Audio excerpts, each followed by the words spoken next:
want to talk about the next steps coming out of this for the statistics pathways prototype.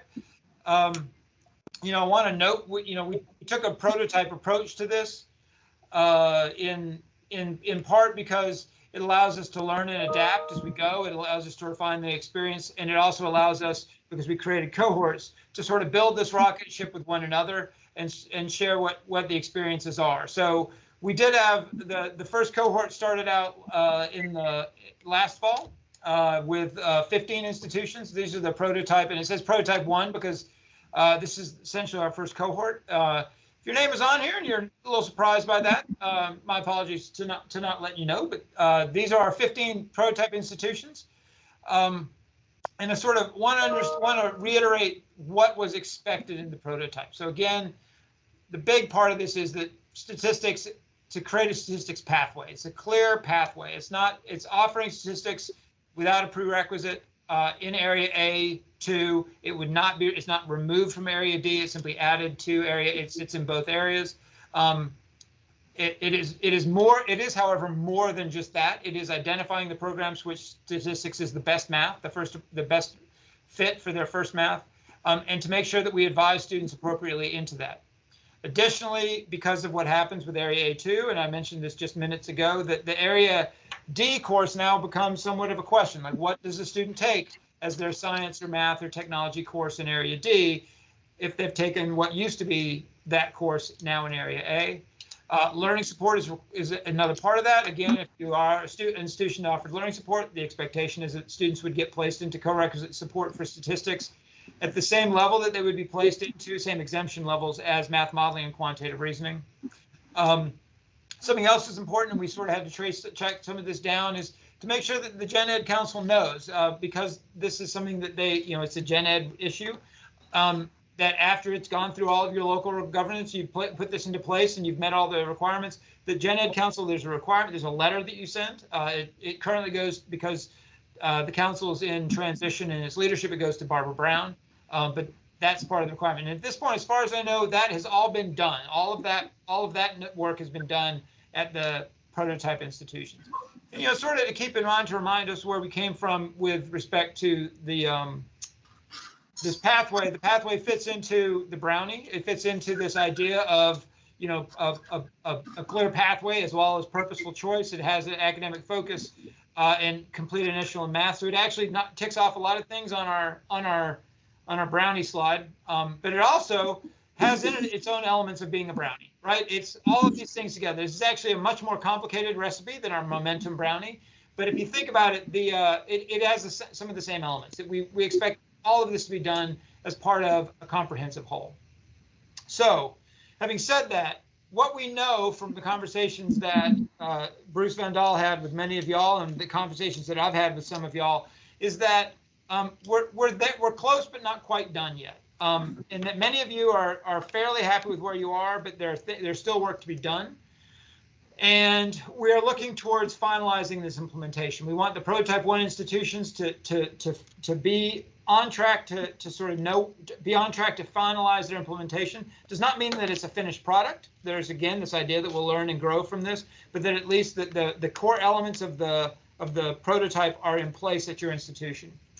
There's a planning template that will be distributed after this meeting. It's going to go to everybody in prototype 1 who signed up for this, just so you can all see what's asked. It may not be part of your work to complete, but the program it focuses on 6 key areas where we identified that there were still missing pieces. On your campus, those may have been solved, and it just needs to be said that this is solved, and it will be an opportunity for you to tell us what those are, because that's also part of the value of this, is that this gives us an opportunity to have a look into what it looks like on your campus. Those areas, program are not surprisingly also the areas we had discussions on today about program alignment and program maps, area advising and learning support, and then generally challenges. We do want to know where the obstacles are still aligning. There's going to be people all across campus who are going to have to fill this out, but it would be returned to USG directly to my office, to me, by January 15th. We'd like that to come in from the provost, just so we have a single clean copy from your campus.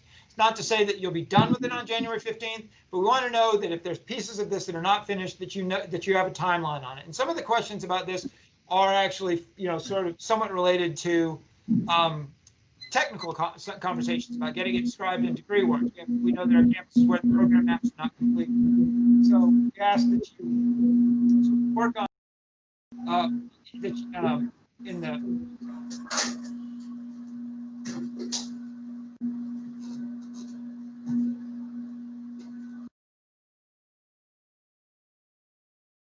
sorry about that. So we ask that you sort of work through this process. It shouldn't take a great deal of time. It's it is unlike, again, uncharacteristic to the work we generally do. It is a fairly lightweight template, but it will require collaborative work across campuses. So if you're not in the prototype one, but you're interested, we are asking that institutions that are interested in engaging in the stats pathway engage as a cohort. It's easier for everybody. We find that it's easier for both the institutions and for the systems to support your work. It's much easier for the Gen Ed Council to have this all done sort of on a block schedule. And it also allows us to sort of facilitate information sharing across cohorts. So what we're asking is that you would indicate interest by November 30th. I'm going to send an email out to your provost just to say many of you have already indicated that, but I want to get a list so that I know who I'm sending this material out to. And there's a slightly more advanced, more robust planning template that basically is a process list of what needs to be done to get this done. It's not onerous, and again, this planning template is really for your benefit to sort of see how all the pieces that need to get into place. The timeline from implementation with this would be that by fall 2021, you would be piloting the Area A2. This gives enough time for the stats as an Area A2 course to go through local governance. It allows you to sort of think about the schedules if you're going to do that there. But with fall 2021, we also recognize there's no way to get a learning support course built out at that time. And this is the same schedule and structure that was conducted for the cohort 1 classes, but by fall 2022 it would be full implementation. If you look at this and you think we'd love to do it, but we can't make this calendar, that's okay. But these would be the earliest possible implementation points. And so that in our earliest expected implementation points. And I point this out mostly in terms of if you're shooting for fall 2021 and you feel like the learning support component of this is just a bit too much because it is a new course to build and new course to staff, as opposed to the 1401 course, which is already in catalog and already being taught. That's an available option for you. It allows you to ramp this in fairly quickly and learn a little bit from the implementation. So that, again, I will be sending out an email to non-prototype campuses to just see if they want to be involved. There is no obligation to be involved, but every campus that is interested in being involved will be sort of helped guided through the process, both by us as well as by our partners at the Dana Center. So finally, something new, a new opportunity comes about. So we talked about this, it's been talked about a bit. Dr. Denley mentioned this a bit. We are in the process of co-creating a new data science course. Now, data science, an introductory course in data science.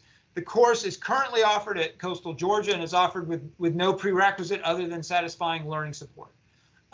It is designed to fit into Area D for Area D outcomes. Not every institution's Area D outcomes will be able to fit it, but most of our institutions' Area D outcomes do align with the outcomes of the course. There's a outline that's already been created that's an 80-20, so 80% of the course would be common and 20% of the course would be at the discretion of the institution, but it's intended to be structured in a way, this is somewhat new for us as well, that we're proposing it as a commonly numbered course that would be essentially, I won't say pre-approved, but pre-allowed for Area D. Campuses would still have to alert the Gen Ed Council that they're moving it into the Area D. They would still have to approve it for their campus through all the local governance, but it is a course that is ready to go. And we are supporting the co-creation of the course this winter spring in a very much more robust way than we would normally do. In other words, what we really want to do is help campuses build the course that they want to have and then collectively understand all of the objects that you may want to have in it. So everything from data sets and assessments to problems and questions to applications of projects and high impact practices. This work is going to be started in the winter and continue into the spring, with the goal of being that this will work its way through your local governance and implementation so that you can either implement it in the fall or the spring as is appropriate for your campus. So this is an option available, and if you're interested in getting engaged with this, again, we're sending information. We've collected a number of campuses that are interested in piloting it, but if you at this point hearing this tremendously powerful 3-minute sales pitch are now interested in getting involved in the data science, intro to data science course, send me an email and we'll put you in the pot. And it's a good group of folks right now. I think there's probably about 16 or 17 different campuses who have expressed an interest in at least exploring the code creation of the course. There is, again, much like the stats pathway, there is no obligation, no expectation that every campus adopt this. This is simply an option that we see as being extremely attractive within the data science, within the stats pathway, because it serves as a really handy companion piece to a stats course and allows for us to package together sort of really critical skills and understandings for students that are valuable both in their program and also just in their lives and citizenship. So with that, I'm going to thank you for your time and invite you for any general questions about any of the wrap-up elements or any of this in general. All of y'all are muted, so if you want to come back in and unmute yourself, that you're welcome to do so, or you can put them in the chat. And I will stop sharing my screen so I can see the chat. But again, I want to thank you all for your time and thank you all for the work on statistics. And again, to sort of wrap up where we are, prototype 1 will be sending out a template to just ask you to finalize the plans for finalization. If they're all done, then awesome. If there's pieces you need to work on, that's where we'll know. And then for those campuses interested in getting into prototype 2, again, you'll be contacted and we'll be asking you to sort of raise your hand and let us know that you're interested. So with that, if there are questions, if there are comments, go ahead and you can either unmute or you can put yourself in the chat. Jonathan, where can you see this prototype for the Data Science 1501, the outline? I'm sorry, could you repeat? Where can we see the outline? So I will distribute. So I don't think it's posted somewhere buried on the CCG website. So instead of doing that as a wrap up to this event, I will simply post the link to it so you can see it. So this whole audience can see it. It will also be part of it. It'll be embedded in the email for this, because I don't believe the link is very tidy.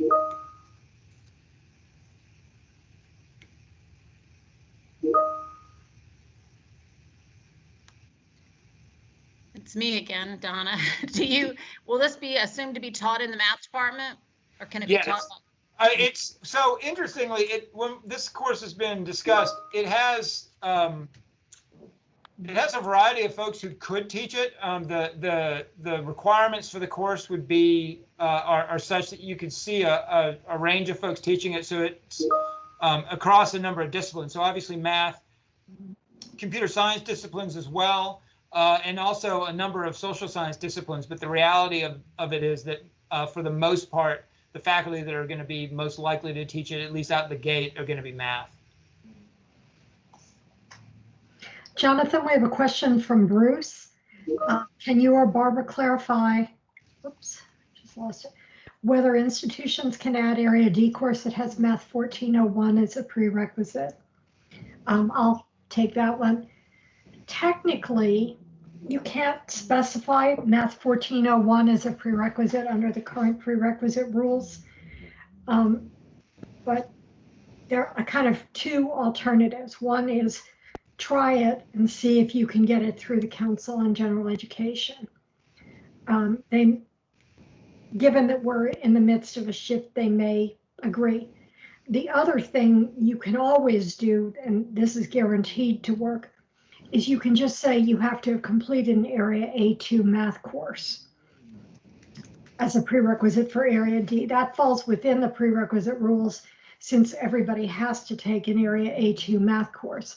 Now that runs the risk of somebody having taken quantitative reasoning and then wanting to take data science. I don't know if there's harm to that or not. You would have to look carefully at that in terms of your own design. You might also get somebody who took college algebra and then wanted to take data science.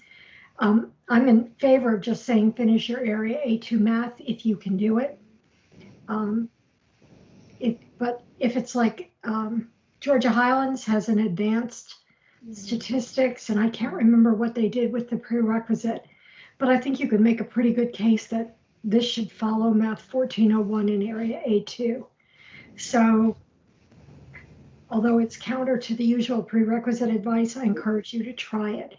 You have to take it through the council anyway, so it won't be a deal breaker one way or the other. The council will tell you yes or no.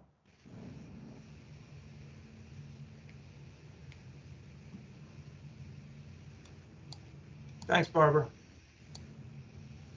And then Michael asked, there was some mention of data showing that 1111 and similar courses had no significant effect on preparation for 1401. Can we get that data? Dr. Denley, do you want to comment on that? Yeah, I'm sure that we can pull that together. Sure. Yeah. We'll figure out a way to get the data out.